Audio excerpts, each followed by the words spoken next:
అన్ని క్షేత్రాల్లో సాధన చేసిన వాడు క్షేత్రంలో దివ్యత్వాన్ని పొందగలడు. భగవంతుడు ఎవరిని బాగు చేయదలుచుకున్నాడో వాడికి శిక్ష వెంటనే కనబడుతుంది. మరి శివుడు ఎలాంటి చూపించాడంటే మామూలు వాళ్ళు చూడలేని దాన్ని చూపించాడు. అంటే అసలు శ్రీశైలం చూపించాడు. శివనింద చేసి నన్ను స్తుతించినా, నన్ను నిందించి శివుని స్తుతించినా నేను శివుడు ఇద్దరు. శారదా శారదాంభోజవదనా వదనాంబుజే సర్వదా సర్వదాస్మాకం సన్నిధి సన్నిధిం క్రియాత్. విమలపటీ కమలకుటీ పుస్తక రుద్రాక్ష శస్తహస్తపుటీ కామాక్షి పక్ష్మలాక్షి కలిత విపంచీ విభాసి వైరించి వాగర్థావివ సంపృక్తౌ వాగర్థ ప్రతిపత్తయే జగతః పితరౌ వందే పార్వతీ పరమేశ్వరౌ. ఈయన సుమారు 11-12 శతాబ్దాలకు చెందినవాడు పాల్కురికి సోమనాథుడు. ఆయన పండితారాధ్య చరిత్రము, బసవ పురాణం అని 2 కావ్యాలు రచించాడు. 2 తెలుగులో దేశీయ ఛందస్సు, అంటే సంస్కృత ఛందస్సు కాకుండా తెలుగు ఛందస్సు తీసుకున్నారు ఆయన. దాని పేరు ద్విపద. ఈ ద్విపదలో తెలుగు అందాలన్నీ చూపిస్తాడు ఆయన. అందుకే ఆయన తెలుగుకే జాను తెనుగు అని పేరు. ఇక్కడ సరిగ్గా ఆ శతాబ్ద కాలాల్లో పరస్పర వైషమ్యాలు ఏర్పడ్డాయి. అందులో వైష్ణవమే గొప్పది అని వాదించడానికి ఈ పాల్కురికి సోమనాథుని వద్దకు ఒక ఆయన వచ్చాడు. ఆయన అప్పటికి మహాపండితుడు. పైగా వైష్ణవాళ్ళు గురుస్థానం ఉన్నాడు కనుక పల్లకి మోతలు, శిష్యులు పల్లకిలో వెళ్ళడం అవన్నీ ఉండేవి. అలాంటి లాంఛనాలతో ఈ పాల్కురికి సోమనాథుని వద్దకు వచ్చి వాదనకు దిగాడు. శివుడు గొప్ప, విష్ణువు గొప్ప అని చెప్పడం. ఈ వాదనలకి ఏముందండి, ఆ సమయంలో అనుకూలత బట్టి ఎవడి మాట పైన ఉంటుందో రెండో వాడు మాట్లాడలేకపోతే అదే సిద్ధాంతం. అయినప్పటికీ సోమనాథుడు అనేక వేద ప్రమాణాలు చూపించి శివపారమ్యాన్ని చెప్పాడు. దానితో వాదించలేకపోయాడు ఈ వెళ్ళినవాడు. ఆయన పేరు చక్రపాణి రంగనాథుడు. ఈ చక్రపాణి రంగనాథుడు ఓడిపోయాడు వాదనలో. ఆ వాదనలో ఓడిపోయి ఓటమును ఒప్పుకోలేపాడు. కానీ తప్పదు, పండితుల మధ్య జరిగింది ఆ వాదన.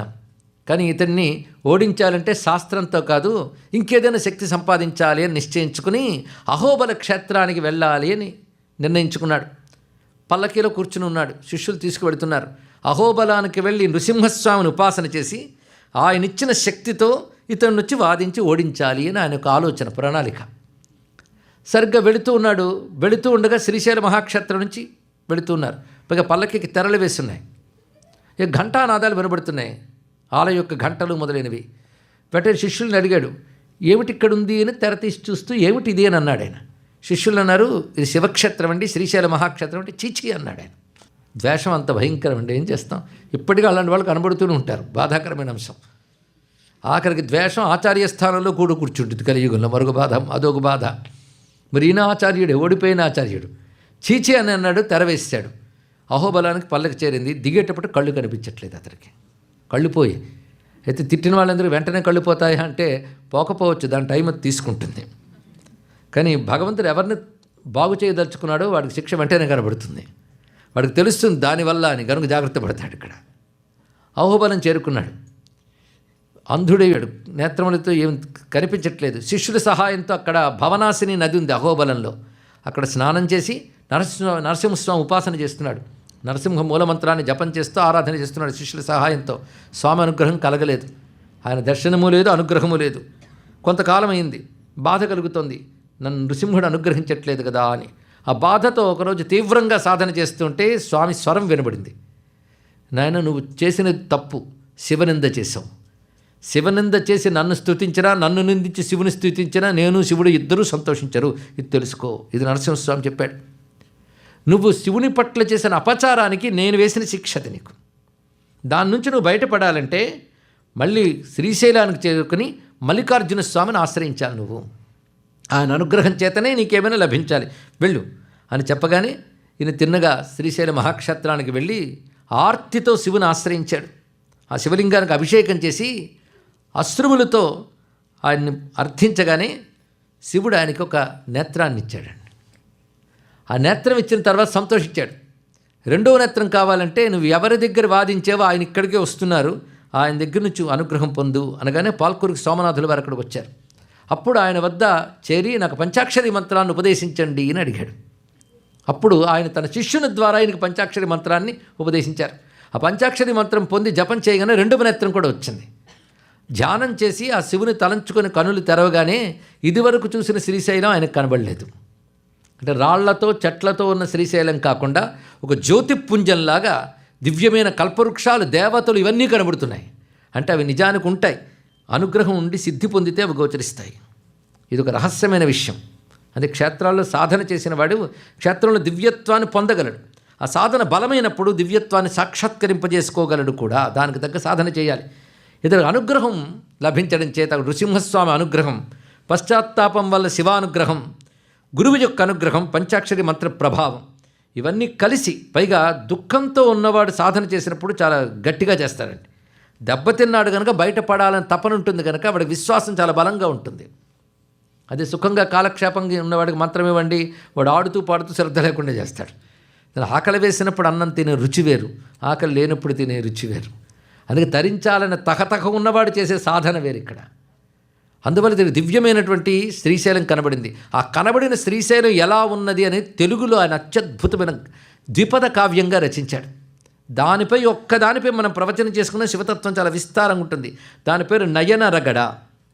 నయన రగడ, నయనములు వచ్చాయి కదా, అందులో మొట్టమొదటి తానే రచించుకుంటాడు. నాకు ఇలా జరిగింది, అప్పుడు ఇలా అయింది, ఇందుకే రాసుకున్నాను ఇదని తానే స్వయంగా రాశాడు. ఇది 12వ శతాబ్దం నాటి రచన. వీటితో పాటు ఆయన అనేక రచనలు చేశాడు. శివునకు నిలువెత్తు కృతులిత్తు అంటాడు. నిలువెత్తు కృతులు అంటే అర్థం ఏంటి? అన్ని రచనలు చేస్తాను మాట ఇచ్చాడు, అన్ని చేశాడు. పోయినవి పోగా మనకి దొరికినవి 2-3, అవి కూడా చాటుపద్య మణిమంజరి విందిన వాటిలో భద్రపరిచాడు. దీన్ని సమగ్రాంధ్ర సాహిత్యం రచించిన ఆరుద్ర గారు దీని ప్రస్తావన కూడా చేశారు. ఇక్కడ తెలుగు అందమంతా ఇందులో కనబడుతుంది. ఈయన ప్రభావం 14వ శతాబ్దానికి చెందినటువంటి, అంటే 15వ శతాబ్దం 14వ శతాబ్దం పరిసరాల్లో ఉన్న అన్నమాచార్యుల వారిపై చాలా కనబడుతుంది. ఈ ప్రభావం ఆయన మీద గోచరించి కంటి కంటి కంటి ఆయన రచించిన వాటికి ఆధారం ఈ కంటి. దీని కంటి రగడ అని కూడా అనొచ్చు. ఎందుకంటే అడుగడుగున కంటి కంటి కంటి అని వస్తుంది. మొత్తం చూశాను చూశాను చూశాను. ఎందుకంటే చూపులు పోయిన వాడికి చూపు రాగానే చూశానన్న ఆనందం ఎక్కువ ఉంటుంది. పైగా శివుడు ఎలాంటి చూపించాడంటే మామూలు వాళ్ళు చూడలేని దాన్ని చూపించాడు. అంటే అసలు శ్రీశైలం చూపించాడు. అది గొప్ప కావ్యం. కొన్నైనా అందాలు చూద్దాం ఎలా ఉన్నాయో. విశేషించి శ్రీశైల వల్లభుని శిఖరంబు పొడగంటి కాశీపురాధీసు గౌరీసు పొడగంటి. ఈ పొడగంటి అనే మాట ఈయనదే. పొడ అంటే అక్కడ ఉన్నటువంటి స్థితి, దాన్ని చూశాను అని. పొడగంటి మయ్యా మిమ్ము పురుషోత్తమ, కంటి నది కంటి అఖిలాండకర్త నదికుని కంటి కంటి నగములు వీడు కొంటి నిజమూర్తి కంటి. ఈ కంటికి ప్రభావం ఇది. ఎందుకంటే ఇది 15వ శతాబ్దపు రచన, అన్నమయ్యది. ఇది 12వ శతాబ్దపు రచన. ఒకరి ఇన్ఫ్లుయెన్స్ అనేది ఎలా ఉంటుందో తెలుస్తుంది. అంటే ఆ కాలానికి కూడా వాంగ్మయం దొరికింది. తర్వాత కాలంలో మనకి కొన్ని అంతరించిపోయాయి. ఆలయాలు నడిపేటువంటి వారు కూడాను రాజకీయాలు ఆదాయాలు చూస్తున్నారే తప్ప ఆలయానికి సంబంధించిన సాహిత్యం, సంగీతం, చరిత్ర వీటిని కాపాడుకునే ప్రయత్నం చేయడం లేదు. బాధాకరమైన అంశం. ఒకప్పుడు దేవస్థానాల్లో మంచి వాళ్ళు ఉన్నప్పుడు జరిగే ఒక అన్నమాచార్య ప్రాజెక్టు ఇప్పుడు అవేమీ ఎక్కడా కనిపించట్లేదు. ఒక్కొక్క ఆలయాన్ని ఆధారం చేసుకుని ఎంత రక్షించుకోవాలండి. అయితే దేవ ఆదాయం మీదే తప్ప దేవ ఆలయం మీద దృష్టి లేనటువంటి నాయకులు, కోరికల మీద తప్ప సంస్కృతి మీద గౌరవం లేని భక్తుల వల్ల ఈ చరిత్రలు తెలియడం లేదు, ఈ సాహిత్యాన్ని మనం కాపాడుకోవడం లేదు. మహిమలు ఉన్నాయంటే పొలోమని పరిగెడతారు, అంతేగాని వాటికున్న చరిత్ర ఏమిటి, వాటి గొప్పతనం ఏంటి అవి తెలుసుకోవాలని ఎవ్వరూ ప్రయత్నించడం లేదని మనం కూడా ఆ కోవలోకి వెళ్ళిపోతున్నాం. అందుకే భక్తులు పెరిగిపోయారు కానీ ధార్మికులు పెరగట్లేదు. ఇది బాధాకరమైన అవసరం. ఇటువంటి భక్తులు అనడానికి లేదు. గొళ్ళకి గోపురాలకు వెళ్తున్నారు, వ్రతాలు పూజలు చేస్తున్నారు కనుక భక్తులు అనాలి. కానీ ధార్మికత లేదు. వాటి యందున్నటువంటి స్పృహ, ఉండవలసిన స్పృహ, చారిత్రక స్పృహ లేదు. ఇంత కల్చరల్ హెరిటేజ్ ఉంది ఒక్కొక్క ఆలయానికి కనుక అవి కేవలం రిలీజియస్ సెంటర్స్ కాదు, సెంటర్స్ ఆఫ్ హెరిటేజ్. అది మర్చిపోలేదు. మనకి మన సంస్కృతికి మన వారసత్వానికి ప్రతీకలండి. ఎంత సాహిత్యం ఉందో అందులో భాష యొక్క అందం తెలుస్తుంది. పైగా ఆయన శ్రీశైల వల్లభుని శిఖరంబు పొడగంటి కాశీపురాధీసు గౌరీసు పొడగంటి. అంటే శ్రీశైలంలో ఆయన కాశీ విశ్వేశ్వర జ్యోతిర్లింగమే దర్శనమిచ్చింది. అందులో ఏవేవి చూశానో అని వర్ణిస్తాడు. శివుడు ఎలా కనబడ్డాడు కూడా వర్ణిస్తాడు. అవన్నీ కాకుండా శ్రీశైలం పైన చెప్పిన కొన్ని మచ్చుకు చెప్పుకుందాం. మహినప్పు శ్రీశైల మహిమనే పొడగంటి బహువేద శాస్త్రముల్ ప్రణుతిసేయుట కంటి. శాస్త్రములు అంటే వేదాది శాస్త్రములు దేవతారూపాలు ధరించి మల్లికార్జునికి స్తోత్రం చేయడం నాకు కనబడుతోంది అన్నాడు ఆయన. ఉమాకాంతాయ కాంతాయ కామితార్థప్రదాయినే శ్రీగిరీశాయ దేవాయ మల్లినాథాయ మంగళం. సర్వమంగళమాంగళ్యే శివే సర్వార్థసాధికే శరణ్యే త్రయంబకే గౌరీ నారాయణి నమోస్తుతే.